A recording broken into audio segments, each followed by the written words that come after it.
Hi, I'm Dawn and this is where Shabby meets Bling. Tonight I will be using vintage thrifted items to create Valentine's Day decor that will have an old world French country vibe. Welcome to Lover's Lane, a Valentine's extravaganza.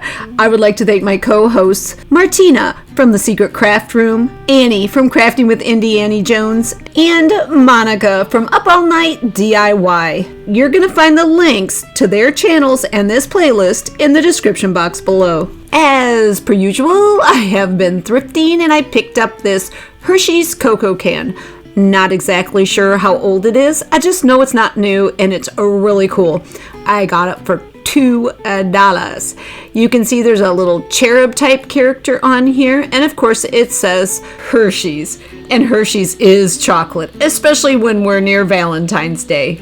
I also picked up this. This is a piano baby, and they originally were manufactured in the late 1800s all the way through the 1930s, and they were really popular in Germany. I don't have a clue how old this one is. I think it is a reproduction, but even at that, it is still old. It's probably about 45, 50 years old. These were meant to hold down your shawl.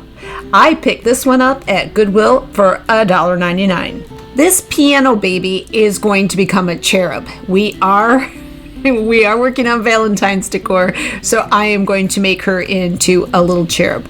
First, I am going to draw just a basic little wing. Then I will cut it out to see if it's the appropriate size. Now, cherubs have tiny wings. She's not an angel, she's a cherub. So I am going to cut this out, and I'm gonna hold it onto her little back. And once I am sure it's the size I want, I will trace it onto cardboard 2 times over and cut out 2 little wings. After I have my 2 identical wings, I make sure that they're facing each other like they're in a mirror, and I am drawing out the feathers. This is going to be my guide for the next step. Now, I have done this once before, but I've only done one side, and that was in Gus the Ghost Catcher. I'm going to leave you the link to that video in my description box, but right now I am simply drawing out the feathers that would be in a wing. Once I have my feathers where I want them, and this is just a guide, because next I'm going to take my hot glue gun with a tiny nozzle and I am going to follow those lines that I created with the hot glue. If you want your design to be really dimensional, you can put 2 layers of hot glue onto your template or more, that's up to you.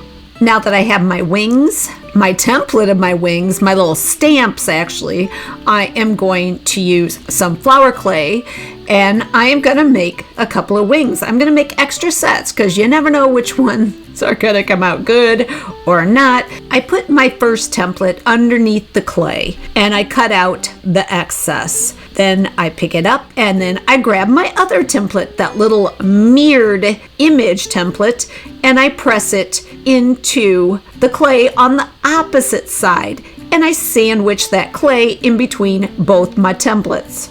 Make sure you press every bit of the template into the clay and do it gently. You want the image to transfer, but you don't want to cut through the clay.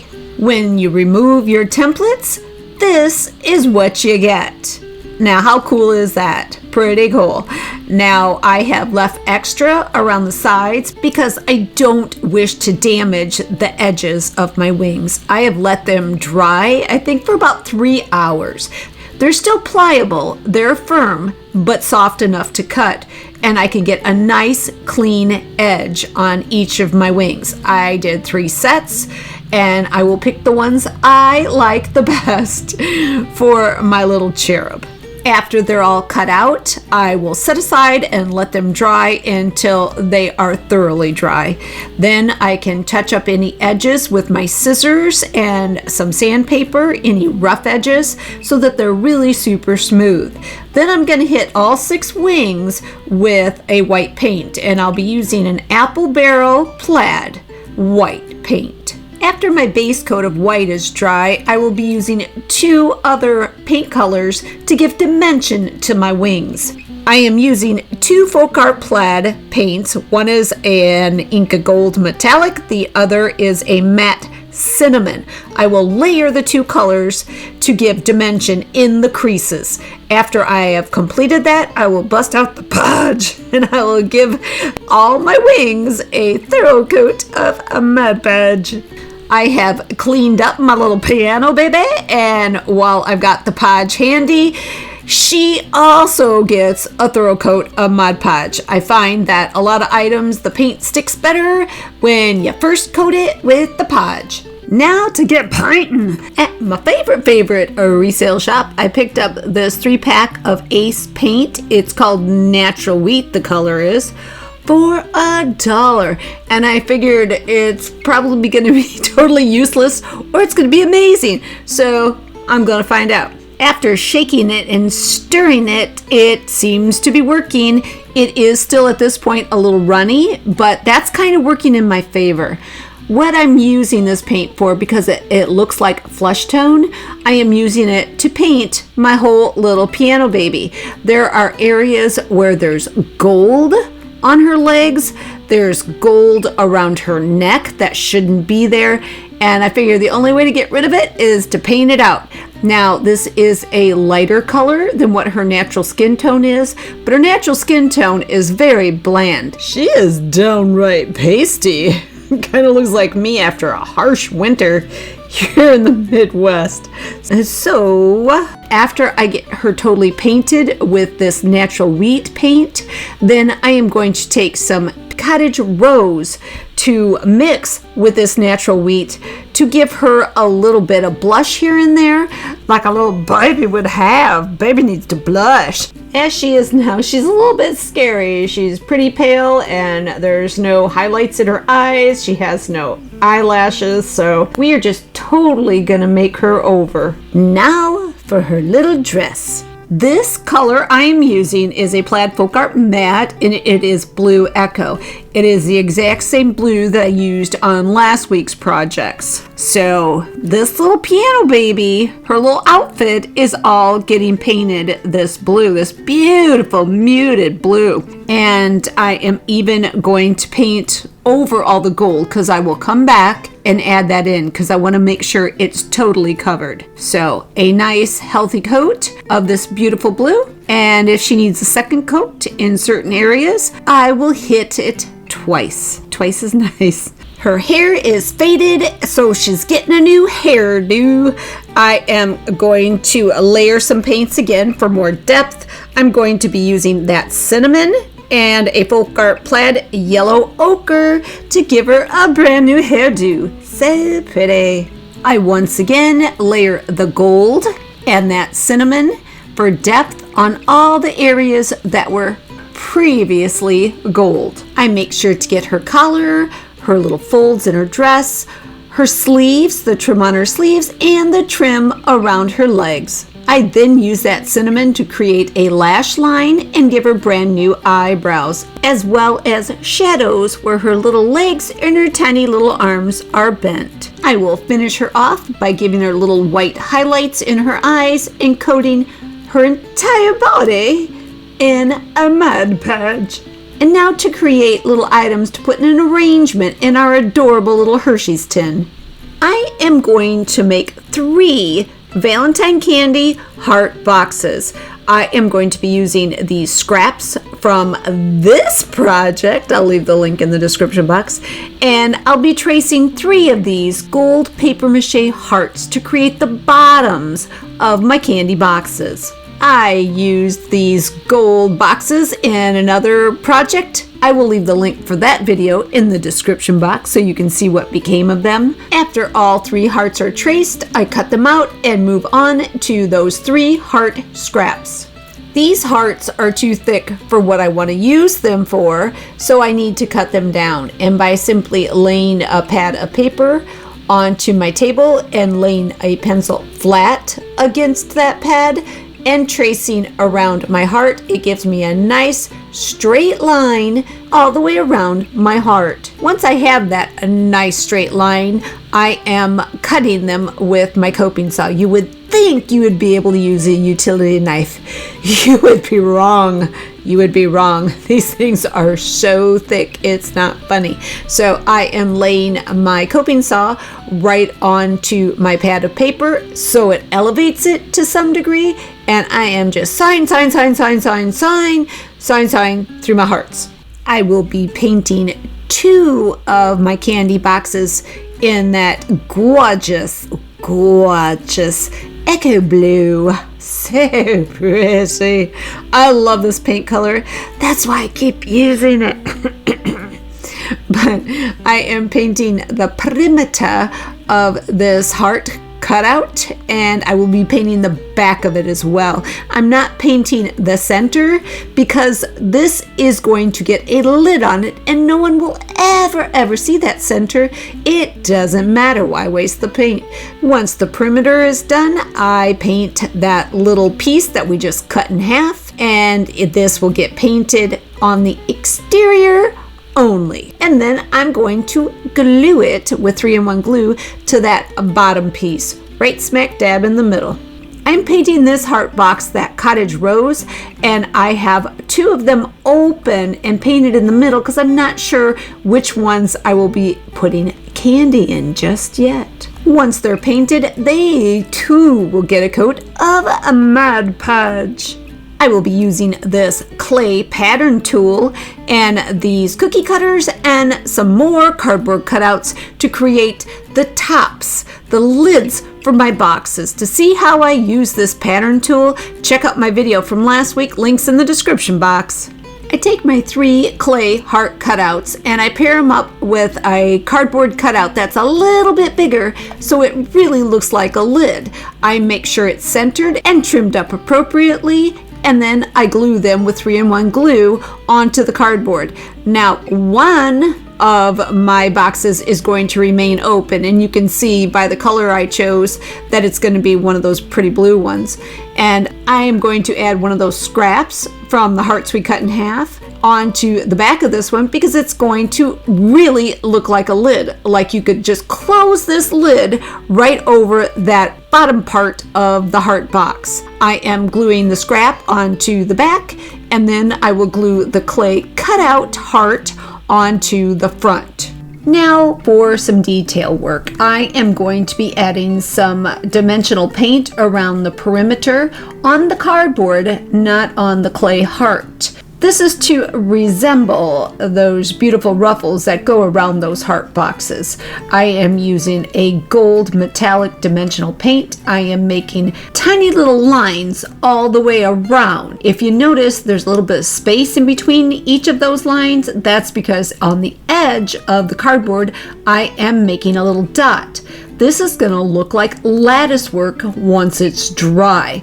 When it is dry, I'm going to come back and I am going to paint the cardboard part and the gold that I am putting on here with that metallic gold I used earlier. I will also be using that gold to paint in that little ruffle detail around the bee mine and the bee mine itself. The bee mine, that actual clay heart, will be painted in that echo blue. The back side with the rim will also get painted in blue.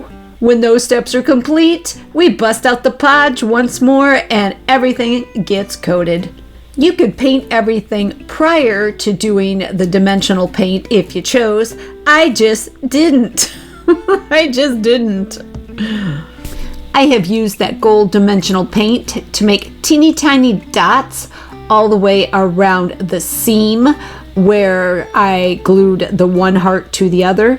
And now I'm doing a detail around the perimeter on the edge of the bottom of the box. The bottom of the box. This is just kind of a dot and drag, and then you pull the bottle right off the lid. So you're in contact, you do a dot, you drag it, and you get this pretty little fine detail.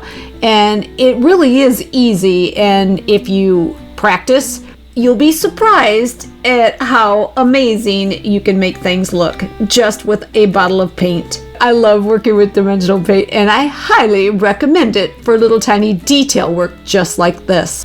When I get to the center, I will stop and I will turn it around and start at the point of the heart again. That way my pattern is symmetrical. It will look the same on both sides. I picked up these roses at Hobby Lobby for 75% off after Valentine's Day last year. My 2 closed heart boxes will get a ribbon, a little bow, and one of these little roses. Now the colors don't match, so one rose will get painted cottage rose and the other rose will get painted antique white. I did say that one of my heart boxes is going to be filled with candy. And when I say candy, I mean clay cutouts. I used clay cutters, itty bitty teeny tiny shapes, clay cutter shapes, to cut out all these little faux candies. I did 2 sizes of circles, I did a square, a rectangle, and a heart. And I will be doubling them up, gluing them together before I paint them so that they're larger, so they stand out higher in that box and really look like candy. I will be painting my candies in these 3 colors.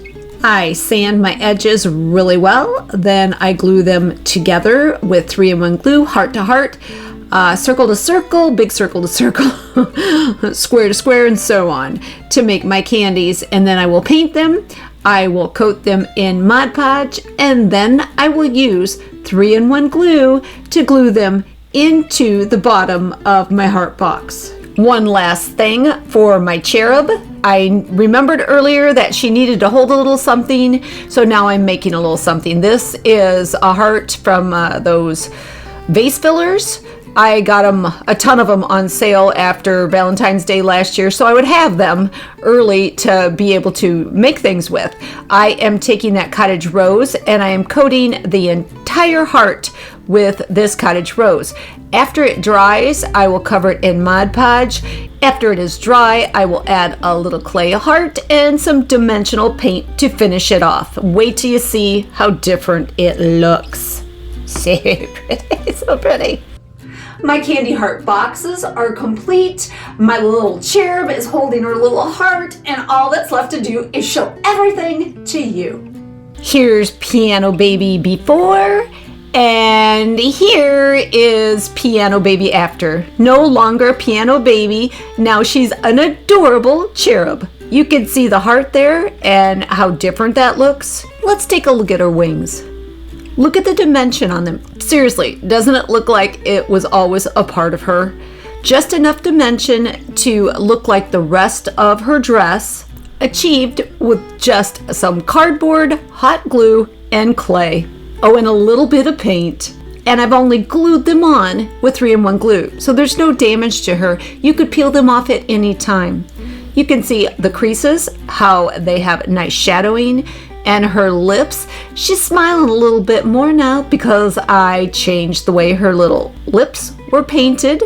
I added some highlights in her eyes and some eyeliner and a whole lot of blush. Here she is with her Hershey's tin full of candy and flowers. Let's take a closer look at the heart boxes. You can see the dimension that I achieved on the heart boxes. They really do look like they'd open, and the one that is open is filled with those adorable little candies. Don't they look real, like you want to just grab one and eat one? But don't, because they're clay. This look was so easy to achieve. Some clay cutters, some clay, and some paint. Easy peasy. I did add picks to my heart boxes, but only temporary picks. I added a piece of cardboard which I painted and put holes in and glued to the back. That way, if I want to remove these from this arrangement and display them on a tabletop, I simply remove the wire from the back and they'll sit flat. I think I've achieved a nice complement to the colors in the tin and the look of the tin with what I have arranged inside and with my little cherub, and I'm really happy with the outcome. Thanks again to Martina, Annie, and Monica for joining me in Lover's Lane, a Valentine's extravaganza. You're going to find the links to their channels and this amazing playlist in my description box below. I hope you enjoyed this video. If you did, give it a like, share it with your family, your friends, and anyone that likes DIYs, repurposing, thrifting, vintage, French country, and Valentine's Day decor. You can follow me on Instagram, and don't forget to check out my shop on Etsy. Ring the bell for notifications of all of my upcoming videos. Leave me a comment. I would absolutely love to hear from you. Don't forget to subscribe. It's a great way to support my channel. But for now, this is Dawn with Shabby Meets Bling. Thank you so much for watching, and I look forward to seeing you next time.